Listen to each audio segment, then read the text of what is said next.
Spoken Label. He lurked in the shadows, waiting and hoping she wouldn't take a different route.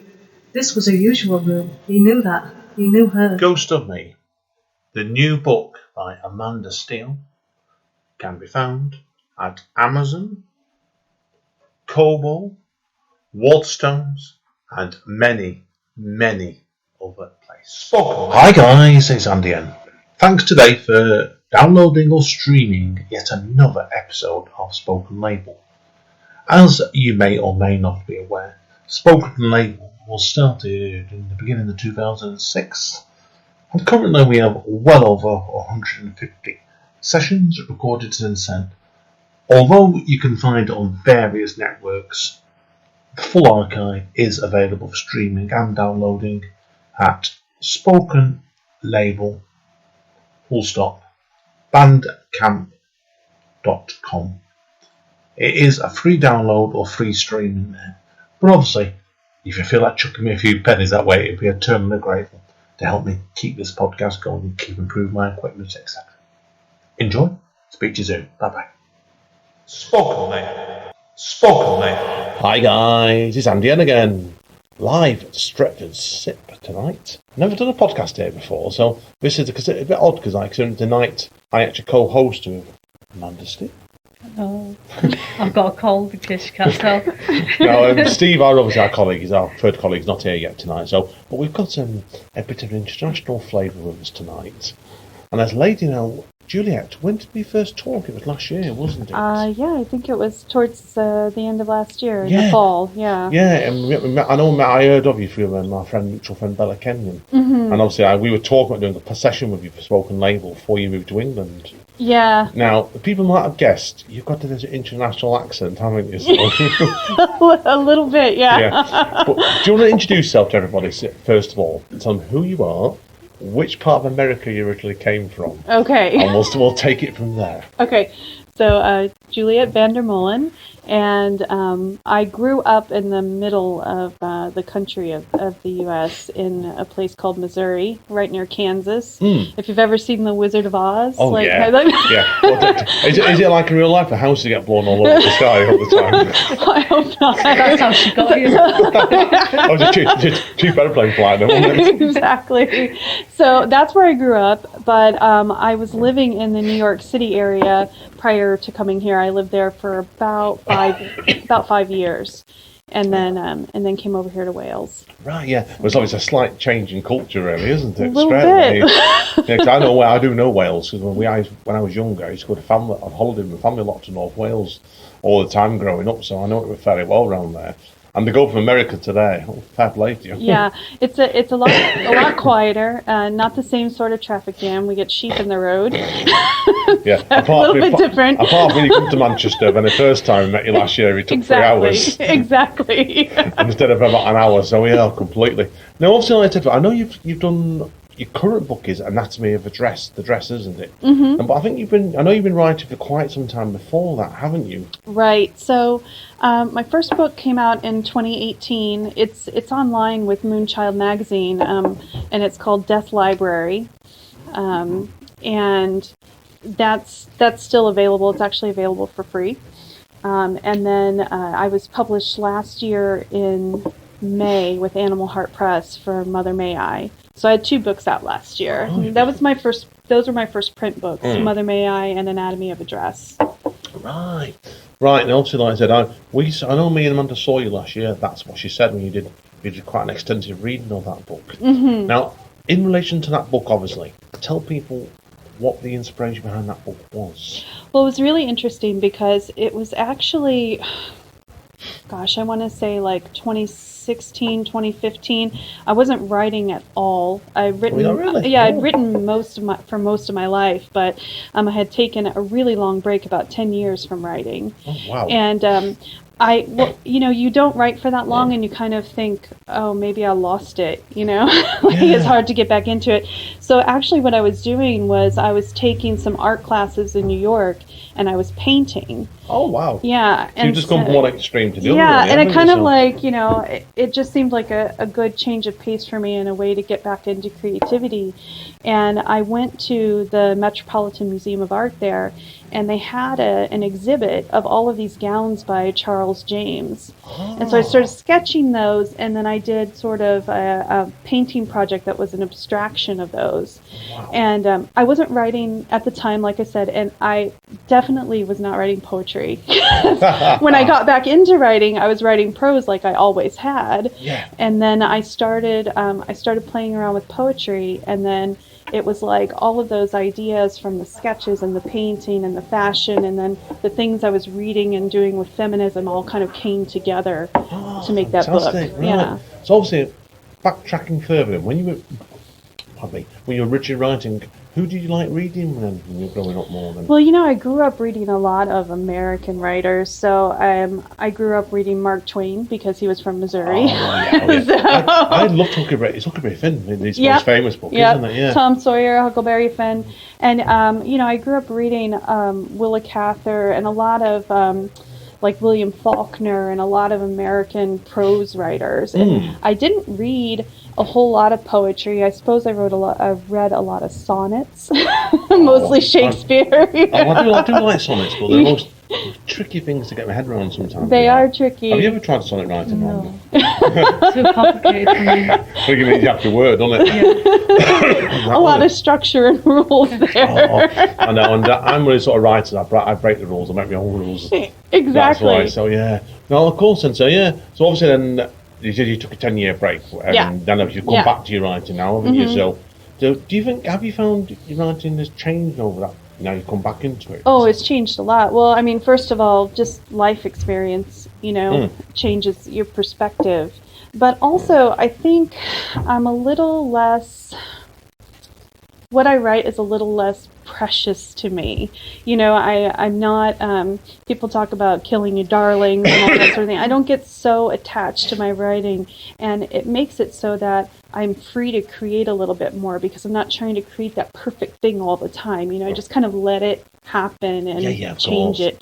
Of course, yeah. Do you find then, since you've moved to England, obviously, with your partner now, do you think your writing has started going in different directions because of the atmospheres and the country and different country you live in? Well, definitely. I mean, right now, and I'm going to read a little bit of it tonight, I'm working on a kind of a verse novel. It's sort of a hybrid of poetry and prose, and I'm using sort of the Welsh countryside as the setting for it.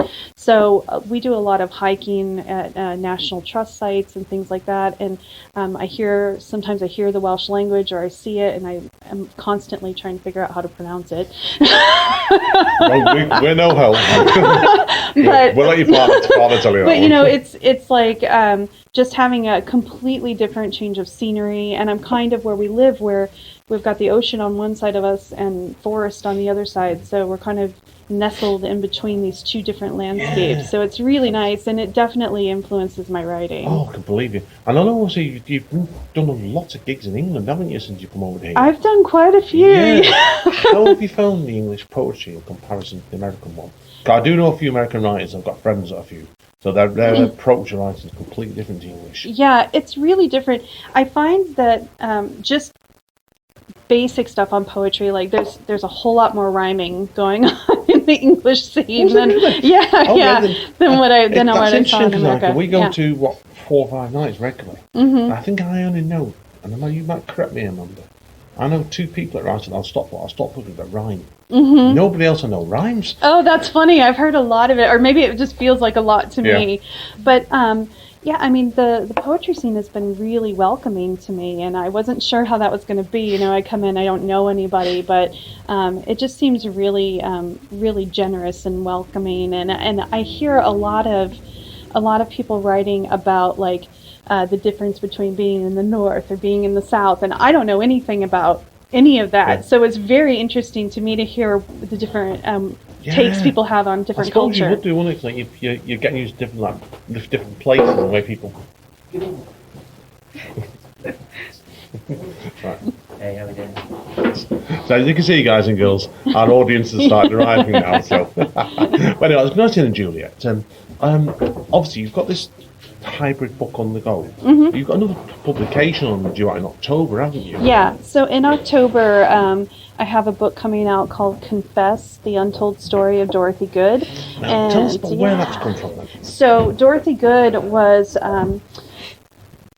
Her mother was one of the witches that was hanged in the Salem witch trials, or the accused witches. And she was only 5 years old when she was arrested, actually, for witchcraft. And so it's kind of about her and her going through that and what happened during the Salem witch trials. And it's a really interesting story. She's sort of like, she's usually like a footnote in history. So I wanted to kind of take her and really do something about her. I can't blame you. There is a case in England where something similar happened.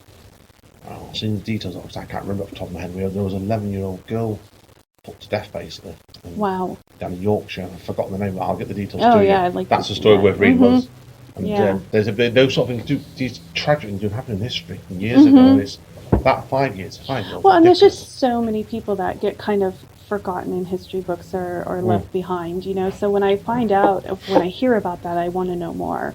Yeah, I'm very similar now because I've got a massive interest in English history. Certain parts of more than others.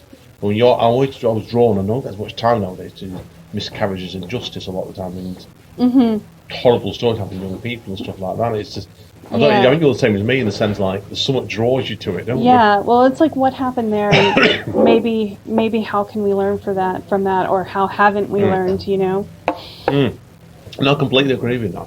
Now, have you got any readings coming up if people can want to see you or anything? What have you got planned? Well, I don't have anything planned. Well, that's not true. I do have something planned. I suppose I always do. In October, I'm going to be headlining at Verbose again for Confess. Oh, brilliant. So I will be there in October. Nothing like a bit of forward planning there, basically. Yeah, exactly. So, well, I had an event there last week, and they were fantastic, and they invited me back. So we've not been to the new one. We've been to Verbose one, and the previous people ran. We've not been to the new one yet, and then the two new people that run it now, so there's one we'll have to get down to, man, at some point. Yeah, it was really great. It was a very nice space. Yeah, it's lovely. And Fred's Ale House. Yeah, Fred's Ale House. Yeah, it was really, really nice. Yeah, definitely we'll have to have a look at that one ourselves in the future. But obviously, like I said, at the moment, you just keep me up, eyes and ears. Well, yeah, I ask everywhere I go. I ask where do you go to readings? Where do you hear poetry? Because I'm still trying to figure out where things are, what goes on when, all of that kind of stuff. I've got a few suggestions for you after this anyway. Excellent. We know things. Right? So we like helping people out, man. We know. So that's why. So definite. So well, that's fine. So if people want to find out more about you on the internet, where are the best going? Well, my website is julietwrites.com, and everything is on there. If I have upcoming events, my bookstore is on there where they can purchase books, and I have a list of publications if they just want to go read a poem or two from some of the magazines that I've been in. Oh, fantastic. So good luck definitely with it. Thank you. We're going to probably best wrap it up now. Okay. While this place starts to fill up. And we'll work out in a minute whether you get you to read some pieces now or do it later. Okay. I'm sure yet. All right. Thanks again, Juliette. Thank you. And hang around, everybody. See you all soon. Spoken Label. Hi, guys. Right, we're going to do a bit unusual tonight for Spoken Label here. Juliette's going to read out a piece for us now, and live later on. Well, this may or may not work out, so I don't want to put her under pressure, Amanda. But we're going to try and get her to do some more live stuff later on for us as well, so that may end up as a part 2, but okay. Juliette goes to pieces on it, and maybe not. We'll see. Anyway, Juliette, now you're going to do a poem for us now, aren't you? So. Okay, yeah. This is the title poem of the book, Anatomy of a Dress. Do not choose a neckline too low, though we call you sweetheart, until the time comes to grow and bloom, swelling to show décolletage, beckoning hands or mouths that never noticed before, now itching to touch, tongue seeking to slake. Be watchful of hemlines that land a secret code across ankles, calves, and, you asked for it, thighs, alerted to all-seeing eyes. Even those sleeves, bearing shoulders much less wanton than knees, a litmus test, your willingness to undress, to bear freckled skin for the enjoyment of men. Zippered along a spine, fit and flare calling all entry points, no twirl will defend. Best done, trembling vertical, blending into brick and mortar, for there is far less molestation at the edges of a life lived safely out of bounds. We are skirts of signal flags, calling to ships, but boarded by pirates in treacherous waters, dragged under the power of a full fathom 5 against clenched fists and hungry mouths, treasure tossed without care, unkind and unfair. The fact still remains. This is the anatomy of a dress. Fantastic. Thanks For that, Juliette. It's been brilliant stuff. And we'll look forward to doing part 2 for you shortly later on. So. Wonderful. Thanks Thank again. you. Thanks again, guys. See you all soon. Bye. Spoken Name. Called Birth Night. Snow piles against the cottage windowsill, settling crystal upon crystal, oblivious to the warmth bundled inside the bedroom. It lightens the sky from black, snapping winter cold to muffled gray mittens waiting for hands to slip inside. Bare branches spread, ink blown across a page in this world where sound is wrapped in the cotton wool of winter. Silence tries to shoehorn in the woodcutter's cottage, but it is no match for the snapping bones of glowing logs piled in the fire. Flames lick cast iron until steam conjures itself for water, meant to sterilize tools for the coming of the newborn. The labor carries on, a pant and heave beneath lips sipping tea when not contorted in the cramped pain that is bringing forth. The women hold hands, leaning forward, not knowing what to hope for, because heaven knows a girl is needed, even though boys are a safer bet. But it has been 10 long years since the last girl survived, and surely it is time. Lips murmur warm words, slipped into a mother's ear, searching for the calm. Expectant cries issue forth the pitch change that indicates the end is near. Woolen arms and booted legs tumble against and over one another. They are all midwives, confident that many hands, fingers interlaced, will weave a safety net of grace. Ma'am curls up, bearing down with no need of assistance. She waves away, shoving off the careful hands, her head tossing in mad resistance. She would rather foal alone, wishing for a summer wood to slip her babe between blades of grass, a birth that she could call her own. Pain that fleets, absorbs the world, and dies in moments with a baby girl. A red-faced wail rents the room in two, a tiny visage bunched tight in flickering light.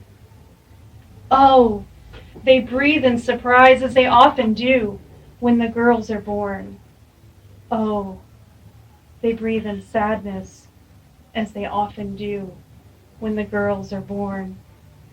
Bundled into her mother's arms, the screeching subsides, its small mouth puckered closed, then opened until it is latched for mother's milk, a mother heart beating promise into sustenance. Eira, Eira, she rocks her need into being. Thank you.